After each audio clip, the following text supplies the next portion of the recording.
करेंगे। फिर से हम रिकवर हो चुके हैं दोस्तों, फिर से आप लोगों के बीच जो है उन सारी चीज़ों को रखने का प्रयास करेंगे। और आप भी देखेंगे कि एक जेनजी होने के नाते, एक युवा होने के नाते, क्या हमें धर्म की तरफ झुकाव रखना चाहिए या हमें जो है दोस्तों लोक कल्याणकारी मुद्दों की तरफ झुकाव रखना चाहिए। और हम कभी इसी प्रोग्राम के माध्यम से संविधान को भी बीच में लाने का प्रयास करेंगे और आपको ये भी बताने का प्रयास करेंगे कि कैसे मौलिक अधिकार को ज्यादा महत्व दिया गया है और मौलिक कर्तव्य को कम महत्व दिया गया है, जबकि सरकारें कहीं न कहीं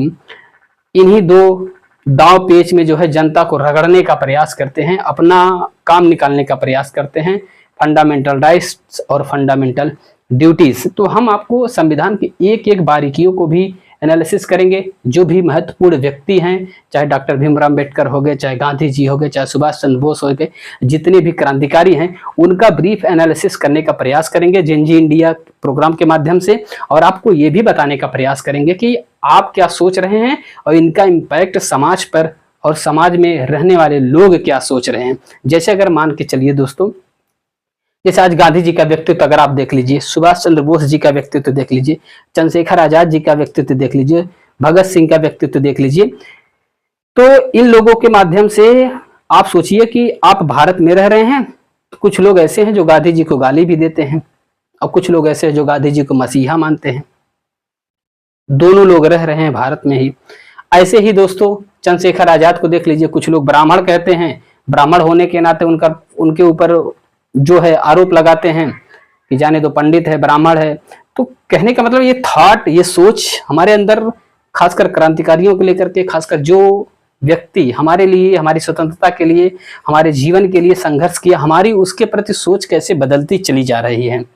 ठीक है, वो सही क्या है और गलत क्या है, इसी सही और गलत का आकलन इसी जेनजी इंडिया प्रोग्राम के माध्यम से हम करने का प्रयास करेंगे और आपको बताने का भी प्रयास करेंगे कि आप कितना सोच रहे हैं। जैसे अगर मान लेते हैं, अगर हमने एक दिन किसी प्रोग्राम में कांग्रेस को रखा कि कांग्रेस का पूरा खाका आपको बताने का प्रयास करेंगे, तो आपके मन में जाहिर सी बात होगी, कुछ अगर आप नहीं पढ़े हैं इतिहास या नहीं जानते हो उतना कांग्रेस के बारे में, हो सकता है आपके मन में ये सवाल जाए कि कांग्रेस को अंग्रेजों ने बनाया था, आपके मन में ये सवाल जाए कांग्रेस को मुसलमानों ने बनाया था, आपके मन में ये जाए नहीं कांग्रेस को गांधी जी ने बनाया था, आपके मन में ये सवाल होगा कि कांग्रेस को हो सकता है